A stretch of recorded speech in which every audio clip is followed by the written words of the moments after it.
Hey guys, what's up? So today is the deck profile of the Seraph zombie deck that I used in the last showcase. This deck is very fun, it's very explosive, it's very combo based, it's a lot of things. Let's just leave it at that. And this deck is actually pretty original in my opinion. Like, I saw a video that really piqued my interest. It was just one duel with the person using this deck, but what he was able to do was just so amazing to me. Like, he was able to clear the board with Delta Teros because he got, like, two destruction or two card destructions with this card. He destroyed two traps, and then he just made three Shockmasters and just locked his opponent out. So it was it was really amazing, albeit somewhat degenerate, and like that just really caught my attention. I looked online for Seraph zombies and literally found nothing. So I just tried my hand at building it, and this is the end result as of now. Like, there are definitely some changes to be made, but I'll talk about that in a bit. Also, the showcase was really, it was something, but it's definitely not like an accurate representation of this deck. It does have its plays, or it does have its times where it's just over quickly, but like you win quickly.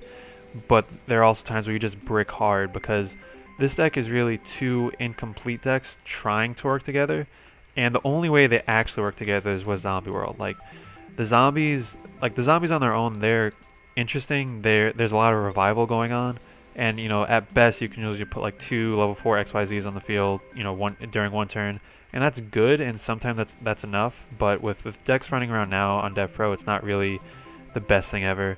The Seraph engine, when you get that going on its own, it's good. Like, you can usually pump out like one of these guys down here a turn, possibly two if you draw well enough. But that's not really what the showcase showed, and that's not really enough to get you through a lot of the duels here on Dev Pro. Because like I said, same thing with zombies. Like, it's good to get, I'll save that for later. Point is, Zombie World is what makes the deck run. This deck can definitely brick, and I'm going to show some of those in the next video, which is going to be like some post commentaries. Anyway, into the actual deck profile. First off, we have the Seraph engine, which is usually 3 Scepter and 3 Sovereign. The reason scale is here is for Tsukiyomi, which I'm actually going to put at the end here. Talk about that last. Anyway, everyone knows what Scepter does. It's the Stratos of the deck. When it's normal or special summon, you get to add one of these guys to your hand. And when it's used as an XYZ material for a monster that requires 3 or more material, you get to destroy one thing for free, and you get to draw a card.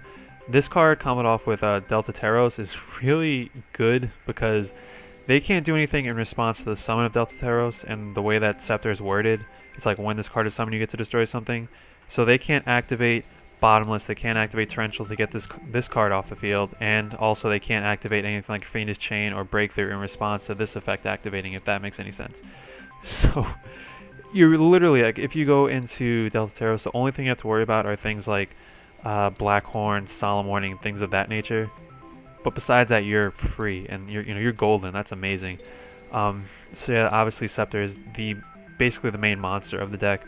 3 Sovereign, when a Star Seraph monster is normal summon or special summon, you can special summon this card from your hand, and if you do, draw a card. If it's a Star Seraph monster, you can special summon it, but you don't really want to do that. I know I did a few times in the showcase, but it's not really the best thing to do, because usually you want them in your hand to go off later, because like, let's say you normal summon Scepter, that'll be Chain Link 1, and then you summon Sovereign, that'll be Chain Link 2. Let's say you draw another Scepter, you're not going to be able to summon Scepter off the effect and then get its effect as well. So you'd probably just want to keep that in your hand for later. And finally, one Star Seraph. Oh, and real quick, for a Star Seraph Sovereign, it needs to be used as an XYZ. It needs to be used for the XYZ summon of a monster that requires 3 or more XYZ materials. So that's something to keep in mind. Like, there was one duel, I forget which one it was, as I was rewatching, I was like, why the hell did I use the 3 Sovereign on the field as opposed to like the Scepter and get a destruction out of it? And then I remembered, oh yeah, because then I would have been left with like Blue-Blooded Oni or whatever else I had on the field and a Sovereign, and they couldn't do anything. They would have just been stuck there. So that is something you have to keep in mind. Like, I sometimes forget that. Just keep that in mind, you should be fine.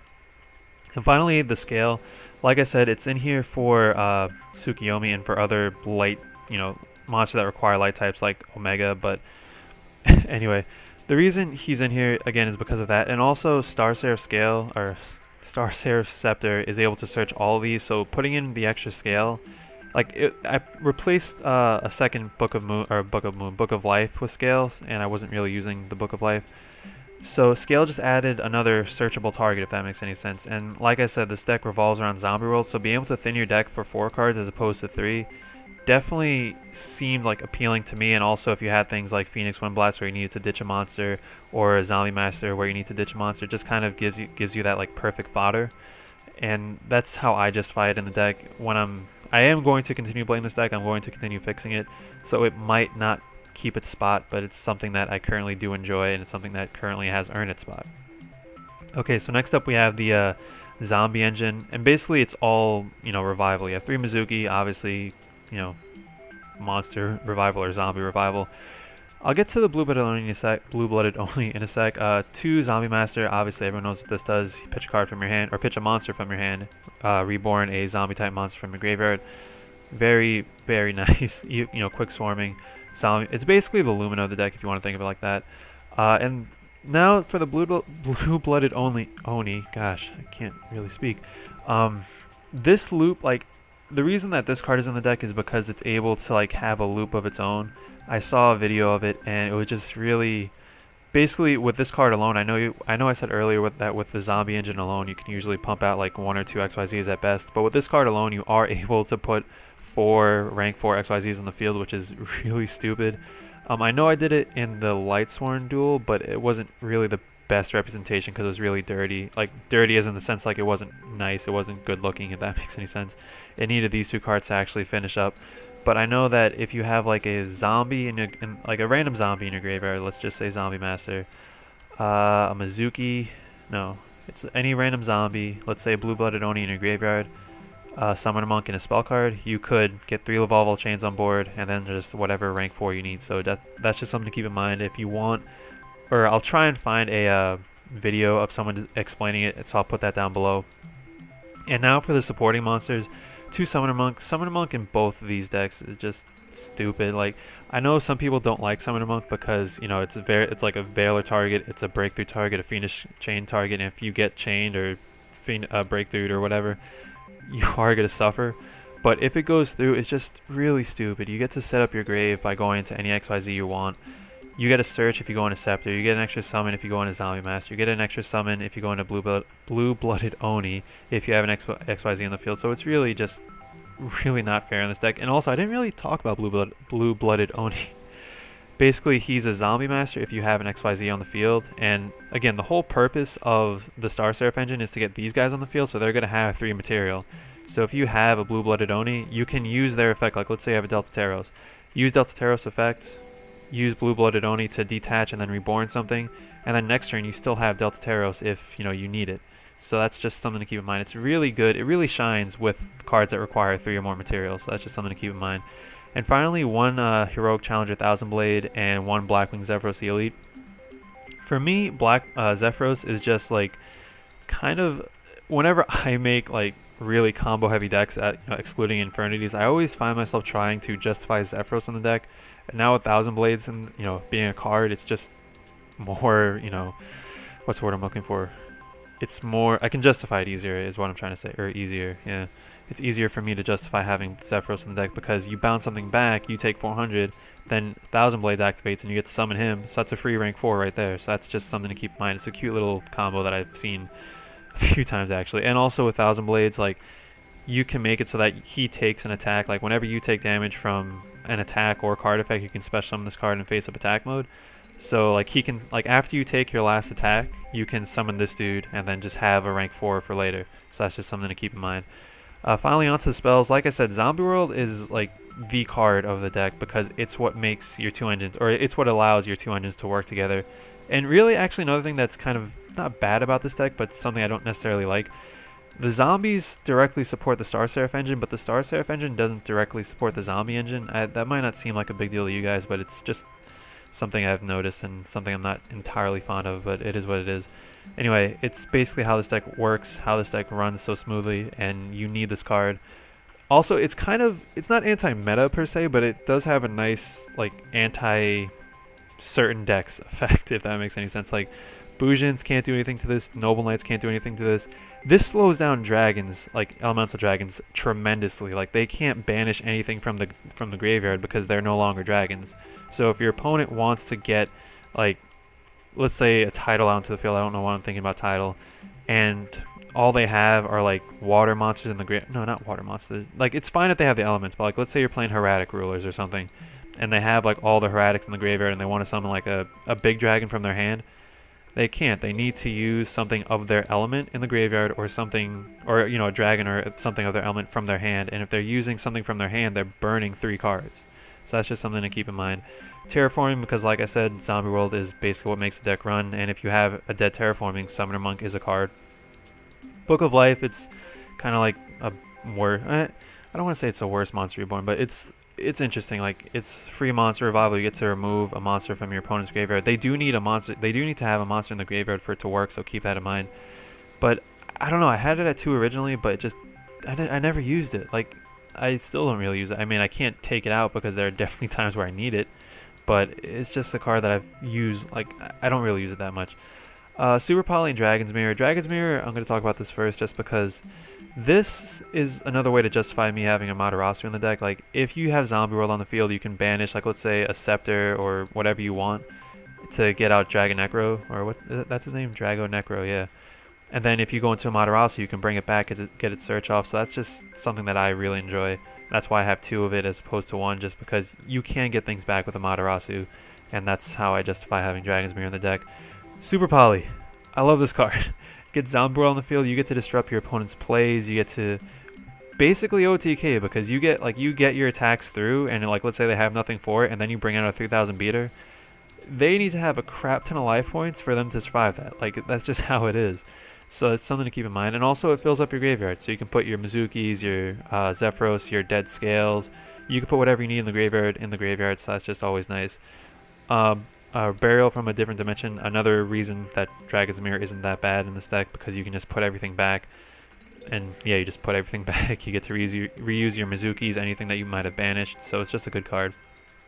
3 Upstart, because again, you do want to turbo into your Zombie World, into your combo pieces, and usually, I don't want to sound like the 1000 life points, even like, yeah, the 1000 life points is not the biggest issue. You can usually like get over that. And 1 Foolish Burial, just set up your graveyard. I'll talk about this in a sec. 3 Call the Haunted, just because, again, Monster Revival, and that's a huge theme of this deck. And the 1 Phoenix Wing Wing Blast. This was originally a Raigeki break, but then I encountered a Stall player, and Midrash makes this deck cry because you can't do anything to it. You need to hope for the Super Poly, and even after that, they're still going to get like effects off, and they're still going to be able to summon another Midrash, and it's just not a good time. So this definitely helps with that, where Raigeki Break didn't really help at all. And also, Yang Zings are a thing. I mean, it's not, those aren't really, Yang Zings aren't really a problem for this deck, but it's just something to keep in mind. So yeah, I prefer Phoenix Wing Wind Blast. You guys can put any real trap you want, which is actually another thing that I completely forgot. Like I said, the deck is really 2 working together, and you don't even have like actual traps to like stun your opponent until you get like your combo pieces. So I needed some sort of trap that helped keep my opponent off balance and also kind of benefit me in a way. So that's where this card came in. And again, you can change it, doesn't really matter. It's just something that I like in the deck. And onto the extra deck, 1 Drago Necro, Nether Soul Dragon. It's just a nice card. I wanted to try this card out for a while. I just could never find a deck. Like, I didn't want to run zombies and throw Zombie World just so I can make this guy, if that makes any sense.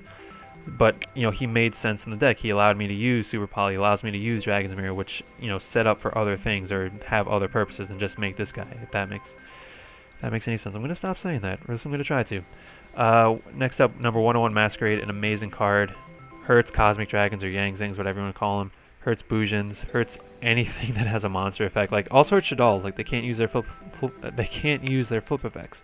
So again, that's something to keep in mind. 1 Bujinki Amaterasu, I kind of already mentioned, just bring your banished monsters back to the field, and you can also add them to your hand if you activate this during your opponent's turn, but you don't really do that. 2 Delta Taros, definitely like the MVP of the extra deck, or I can't say that just yet, but definitely one of the most important cards in the extra deck, and he's, it's the reason that I run him at 2.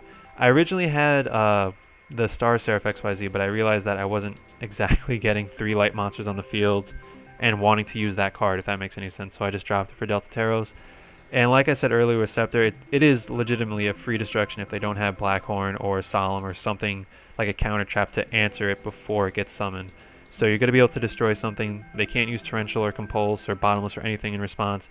And then if that goes through, you can usually get off the second effect, or you can usually get it off a second time. So that's just amazing.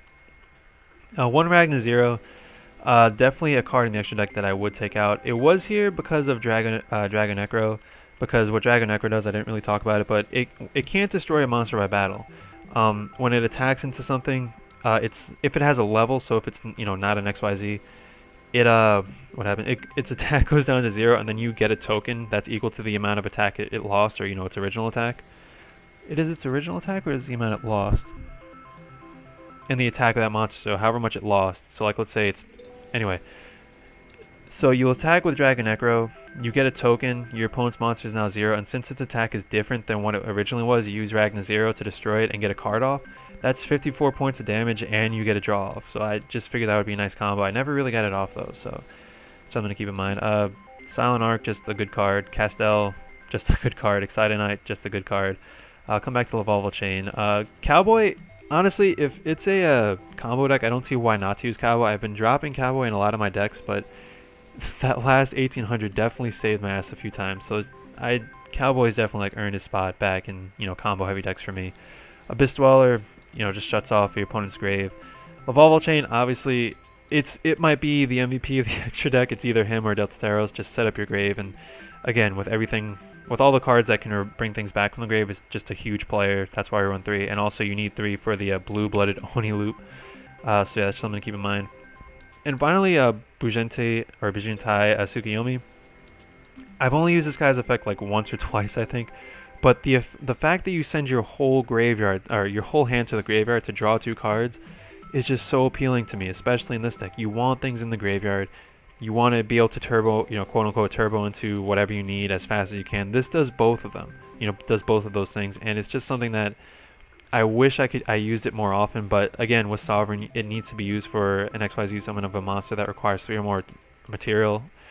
And you can't use it with like a Scepter and a Sovereign. So that's that's another reason I threw Scale in here. You guys can definitely, like, it doesn't need to be Tsukiyomi. I just really like the card. I think it looks nice. It's a Bujin card. Bujins were my first, like, competitive and my only real life deck at the moment. So yeah, on to the side cards. First off, Shuden Doji. I don't know. I want to try this card out because it was in the original like blue-blooded Oni loop that I saw, and I was like, oh well, it makes everything so much simpler. Why don't I throw it in here? I never used it. Goblin Zombie. Like now looking at it, it doesn't really do much. It does have the Mizuki, it does have the Zombie Master, which is nice, and it does give you a zombie target for Zombie Master. But you can't search blue-blooded Oni, so it automatically loses a little bit of worth right there. But I always use Goblin Zombie in a zombie deck, so it was weird not playing with it, but it happens, I guess. Next up, Omega, just a solid rank 4, but again, it wouldn't be made that much, or it would not have been made that much, because again, it would need to be either 2 Scepters, and if I have Scepter on the field, I'd rather be going for a XYZ that requires 3 to get its destruction effect, or a Scepter and a Scale, and I mean, again, Scale doesn't really see the field that much. 1 Giant Hand, just a good card. 1 Heartland Draco. This was originally in the deck, but then I took it out for Tsukiyomi when I put back 1 Scale. I just never made it. I mean, in theory it could work because is it continuous spell cards? Face up spell. Okay, so in theory it would work because of Zombie World, but I don't know. I just never made it. Diamond Crab King, just a big beater. Can't go wrong with that. Rhapsody and Berserk. I love this card. Like, it seems so good on paper. Like, you get to banish 2 cards from your opponent's graveyard. Disrupt their plays like that, and you also get to give one of your XYZs an attack boost. It seems like such a good card, but I just couldn't fit it in the extra deck anywhere. But I definitely do like this card. 1 Soul Charge, it's a good card, but I personally don't like making decks with Soul Charge. It's a personal thing. I won't really talk about it right now. If you want to use it, feel free. I feel like the deck could really benefit from it. And finally, 1 Book of Moon. I just like the card. Nothing really to say about that. Just didn't have the deck space for it. So yeah, that's the deck. Hopefully you guys enjoyed it. Hopefully you guys enjoyed the video, or the showcase. And hopefully if you guys are interested in this deck, hopefully you will like the video that's coming out either tomorrow or 2 days, whenever, showing you some other replays that didn't quite make it. So that's been it. That's been the deck profile. Hopefully you guys enjoyed, and I'll talk to you later. Later, guys.